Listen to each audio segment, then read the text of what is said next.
स्वागत है आप सभी का आपके अपने YouTube चैनल मेरा घर मेरा स्कूल में। और आज हम देखने वाले यहाँ पर क्वेश्चन बैंक जो कि 2021 में जो परीक्षा होने वाली है उसके लिए है। और यहाँ पर जो क्लास 12th होगी और सब्जेक्ट होगा हमारा यहाँ पर केमिस्ट्री का। और केमिस्ट्री में हम देखने वाले हैं चैप्टर 4 को, जो कि केमिकल काइनेटिक्स रासायनिक बलगतिकी है। तो इसी से संबंधित जो क्वेश्चन होंगे वो आज इस वीडियो के माध्यम से हम देखते हैं और किस प्रकार से हम उनका हल करेंगे। चलिए स्टार्ट करते हैं। तो देखिए फर्स्ट क्वेश्चन है यहाँ पर संक्षारण के उदाहरण है। तो संक्षारण का क्वेश्चन आपने विद्युत रसायन इलेक्ट्रोकेमिस्ट्री के अंदर भी देखा था, क्वेश्चन पूछा गया था उसमें भी। तो यहाँ पर भी वैसे ही क्वेश्चन पूछा है, क्योंकि यहाँ पर हमारा रासायनिक बलगतिकी चैप्टर 4 जो है उसमें भी रासायनिक क्रियाएं हैं। तो यहाँ पर हमें पहचानना कौन सा उदाहरण होगा। लोहे पर जंग लगना, चांदी का बदरंग होना, कॉपर पर हरे रंग का लेप या फोर्थ उपरोक्त सभी। तो देखिए चांदी का बदरंग होना, चांदी का बदरंग का मतलब है मलिन हो जाना, गंदा हो जाना। तो वो क्यों हो जाती है, वो भी एक प्रकार का संक्षारण ही होता है। और कॉपर जो होता है वो पानी के संपर्क में जैसे आता है तो उस पर थोड़ा सी हरे रंग की परत भी आ जाती है। तो यहाँ पर हम कह सकते हैं कि ये सभी जो प्रकार हैं उपरोक्त सभी, हमारा उत्तर बन जाएगा ऑप्शन 4 यहाँ पर इसके लिए सही उत्तर। चलिए अगले क्वेश्चन को देखते हैं। अणुओं की अभिक्रिया में भाग लेने के लिए न्यूनतम आवश्यक जो ऊर्जा होती है उस ऊर्जा को हम क्या कहते हैं। तो देखिए अणुओं की अभिक्रिया में भाग लेने हेतु जो आवश्यक न्यूनतम ऊर्जा होती है उसे हम कहेंगे सक्रियण ऊर्जा। ऑप्शन 4 जो हो जाएगा ये हमारा इसमें उत्तर हो जाएगा। चलिए नेक्स्ट क्वेश्चन की ओर बढ़ते हैं। अगला क्वेश्चन है यहाँ पर प्रथम कोटि की अभिक्रिया के लिए यहाँ पर T1/2 का मान क्या होगा। तो देखिए प्रथम कोटि की अभिक्रिया के लिए हम T1/2 का जो मान निकालते हैं तो वो इसमें निकल के आता है यहाँ पर 0.693/K। ऑप्शन फर्स्ट जो होगा इसके लिए यहाँ पर सही उत्तर हो जाएगा। चलिए अगला है पौधे स्टार्च का निर्माण करते हैं। तो पौधे स्टार्च का निर्माण किसके माध्यम से करते हैं। फ्लैश फोटोलिसिस या फिर फोटोलिसिस या प्रकाश संश्लेषण या फोर्टन में से कोई नहीं। तो देखिए प्रकाश संश्लेषण ही वो अभिक्रिया है जिसके माध्यम से पौधे जो हैं वो स्टार्च का निर्माण करते हैं। और ये एक प्रकाश रासायनिक अभिक्रिया भी होगी, इसे प्रकाश रासायनिक अभिक्रिया भी कह सकते हैं, क्योंकि यहाँ पर प्रकाश की उपस्थिति जरूरी है, विकिरण की उपस्थिति जरूरी है।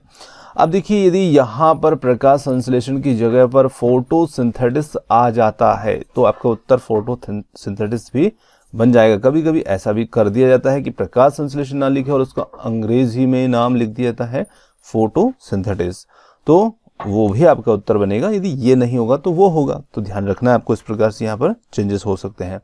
चलिए अगले क्वेश्चन की ओर बढ़ते हैं। द्रव्य अनुपाती क्रिया का जो नियम का है इसका प्रतिपादन किसने किया था। तो इस नियम का जो प्रतिपादन करने वाले थे वो थे गुल्डबर्ग और वागे ने। तो गुल्डबर्ग और वागे इन्होंने किया है और इनके नाम के आगे कभी कभी क्या है कि जिससे CM, इनका गुल्डबर्ग का पूरा नाम जो है वो CM गुल्डबर्ग है ना। और वागे तो वागेन ऐसा भी लिखा आ सकता है, ध्यान रखिएगा आप, वागेन या वागने इस प्रकार से भी कभी कभी लिख दिया जाता है। तो इनका पूरा नाम जो था वो P वागेन था और यहाँ पर ये गुल्डबर्ग जो थे ये CM गुल्डबर्ग इनका नाम था। और दोनों ही जो थे नॉर्वे के साइंटिस्ट थे। तो यहाँ पर इस प्रकार से थोड़ी सी जानकारी एक्स्ट्रा आपको ध्यान रख लेना है, रह जाए तो। चलिए अगला क्वेश्चन है हमारा यहाँ पर रासायनिक अभिक्रिया की दर जो है ये निर्भर करती है। तो रासायनिक अभिक्रिया की जो दर है वो निर्भर करती है सक्रिय द्रव्यमान पर। ऑप्शन फर्स्ट यहाँ पर इसके लिए सही उत्तर हो जाएगा, सक्रिय द्रव्यमान पर।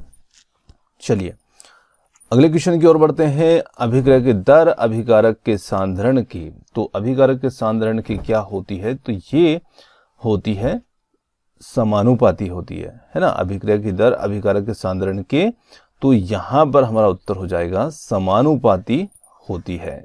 तो ये चलिए समानुपाती।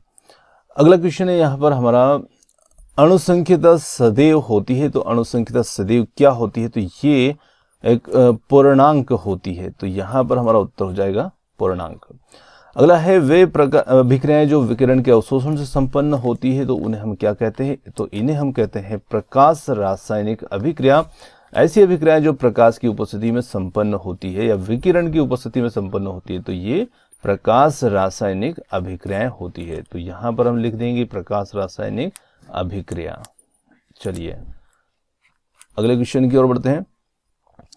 अभिक्रिया में भाग लेने वाले अणुओं की जो संख्या होती है, तो देखिए अभिक्रिया में भाग लेने वाले जो अणुओं की संख्या होती है, तो कभी कहीं किसी बुक में क्या है कि इसको इस नाम से बोल दिया जाता है कि हम इसे अणु संख्यता कहते हैं, है ना, अणु संख्यता कह दिया जाए, या फिर इसको क्या है कि आणविकता भी कह दिया जाता है। तो आप दोनों ही चीजों को ध्यान रखिएगा। आणविकता आपकी बुक में ये है या ये है, तो जो भी है आप लिख सकते हैं, आणविकता या अणु संख्यता। चलिए अभिकारकों की निम्नतम तथा उच्चतम ऊर्जा का जो अवस्था का अंतर होता है उसे हम क्या कहते हैं? तो अभिकारकों की निम्नतम तथा उच्चतम ऊर्जा अवस्था का जो अंतर होता है वो हमारा कहलाएगा सक्रियण ऊर्जा।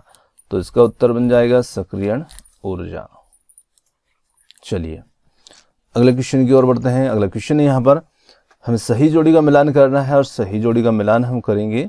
देखिए अणुसंख्यता जो होती है, तो अणुसंख्यता का मिलान हम कर देंगे कि अणुसंख्यता जो है ये एक सैद्धांतिक पद है ना, और कोटि जो होती है ये एक प्रायोगिक रूप से निर्धारित पद होता है। तो यहाँ पर इसका निर्धारण प्रायोगिक रूप से किया जाता है। तो कोटि का मिलान हम कर देंगे प्रायोगिक रूप से निर्धारित। और एस्टर का जल अपघटन जो है ये होता है छद्म कोटि की अभिक्रिया। देखिए छद्म कोटि की अभिक्रिया क्या है, जो दिखने में तो हमें 2 कोटि की लगती है पर वास्तव में 1 कोटि की होती है। ऐसी अभिक्रियाएं छद्म कोटि या आभासी एकाणुक अभिक्रियाएं भी कहलाती हैं। तो एस्टर का जल अपघटन इसी के अंतर्गत आता है। इसी प्रकार सुक्रोज का जल अपघटन भी आ सकता है। यहाँ पर ध्यान रखना है, सुक्रोज का कर दे या एस्टर का कर दे, दोनों ही छद्म कोटि की अभिक्रिया के अंतर्गत आती है। अगला क्वेश्चन है, यहाँ पर हमारा अर्धायुगल स्थिर होगा। तो ये अर्धायुगल स्थिर होगा प्रथम कोटि की अभिक्रिया। और सक्रियण ऊर्जा जो है, तो ये अभिकारक के अणुओं को दी जाने वाली आवश्यक ऊर्जा होती है। तो इसे हम इस प्रकार से इसका मिलान कर देंगे।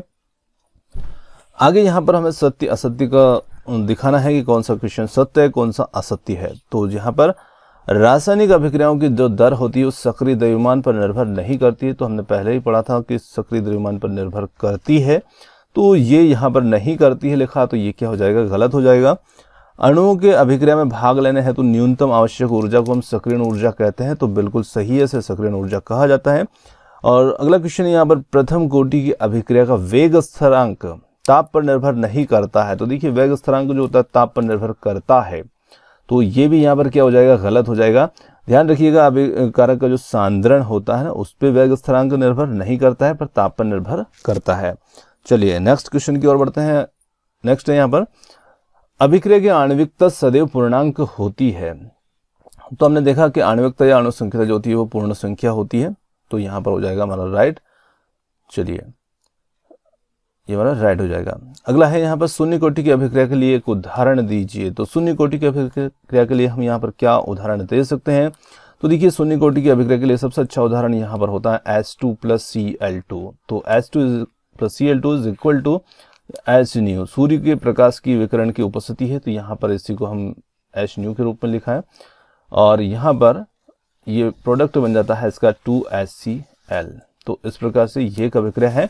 और ये अभिक्रिया जब विकिरण की अनुपस्थिति में हो, यदि यहाँ प्रकाश ना होती है बहुत धीमी गति से होती है, और यदि प्रकाश होता है तो फिर क्या है कि ये तीव्र गति से होती है। तो यहाँ प्रकाश जो है ना, विकिरण है, वो एक बहुत महत्वपूर्ण भूमिका निभा रहा है। तो इसलिए ये प्रकाश ऐसी अभिक्रियाओं को क्या है, शून्य कोटि की अभिक्रियाएं भी कह दी जाती है। तो ये यहाँ पर तीव्र हो जाती है। चलिए आगे बढ़ते हैं अगले क्वेश्चन की ओर। दहली ऊर्जा जो है ये क्या है? तो दहली ऊर्जा क्या होती है? तो देखिए दहली ऊर्जा जो होती है, सीधे सीधे सरल शब्दों में कहें तो अणुओं से संयुक्त तो न्यूनतम उस ऊर्जा को जो किसी भी रासायनिक परिवर्तन के लिए आवश्यक होती है। मान लीजिए कोई भी एक अभिकारक होगा, ये अभिकारक है और ये उत्पाद में परिवर्तित होगा, तो इसे हम कहेंगे कि ये रासायनिक परिवर्तन हो गया, ए है बी में चेंज हो गया। तो यहाँ पर इस ए को बी में चेंज होने के लिए जो आवश्यक न्यूनतम ऊर्जा होगी वही ऊर्जा क्या कहलाएगी, दहली ऊर्जा कहलाएगी। तो इस प्रकार से हम इसे परिभाषित कर सकते हैं, या फिर यूं कह सकते हैं कि अभिकारक के अणुओं के लिए, किसी अभिक्रिया के लिए जो न्यूनतम ऊर्जा होनी चाहिए उसी ऊर्जा को हम कहते हैं दहली ऊर्जा। चलिए अगला क्वेश्चन है यहाँ पर हमारा, अभिक्रिया का अर्धायुकाल क्या है? तो देखिए अर्धायुकाल क्या होता है? तो अर्धायुकाल का मतलब सीधे सीधे है कि जब वो समय, कह सकते हैं इसको कि वो समय या वह समय अंतराल जब अभिकारक का जो सांद्रण होता है वो अपने प्रारंभिक सांद्रण का घट करके आधा रह जाए तो उस समय को हम कहते हैं अर्धायुकाल, है ना।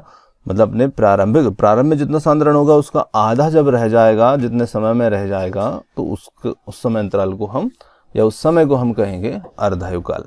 अगला क्वेश्चन है यहाँ पर हमारा, अभिकारक के पृष्ठ क्षेत्रफल का अभिक्रिया के दर पर क्या प्रभाव पड़ता है। तो देखिए, जब हम अभिकारक के पृष्ठ क्षेत्रफल में वृद्धि करते हैं तो दर जो होती है वो क्या होती है, बढ़ जाती है। तो यहाँ पर हम कहेंगे कि ये बढ़ जाएगी, अभिक्रिया की दर बढ़ जाती है।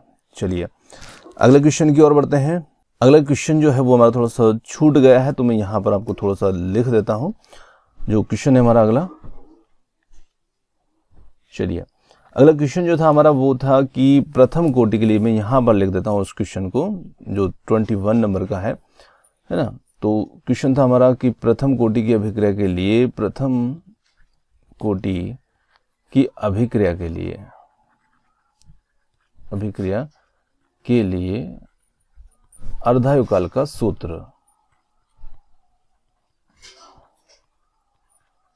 अर्धायुकाल का सूत्र लिखिए। तो ये हमारा 21 वाला क्वेश्चन था। तो देखिए इसमें सूत्र जो होता है हम क्या लिख सकते हैं, तो इसका सूत्र जो होगा वो कुछ इस प्रकार से हो जाता है, T1/2 is equal to 0.693 upon K। ये जो होता है ये प्रथम कोटि की अभिक्रिया के लिए सूत्र होता है अर्धायुकाल का। तो यहाँ पर आज के हमारे जो केमिस्ट्री के चैप्टर 4 के जो क्वेश्चन थे वो समाप्त हो गए, और मिलते हैं जल्दी ही अगले चैप्टर के क्वेश्चन के साथ में। और क्वेश्चन आपको कैसे लगे कमेंट्स करना ना भूलिएगा, और वीडियो पसंद आया तो वीडियो को लाइक, शेयर एंड चैनल को सब्सक्राइब जरूर कीजिएगा ताकि आपको आने वाले वीडियो की नोटिफिकेशन जल्द से जल्द प्राप्त हो। धन्यवाद।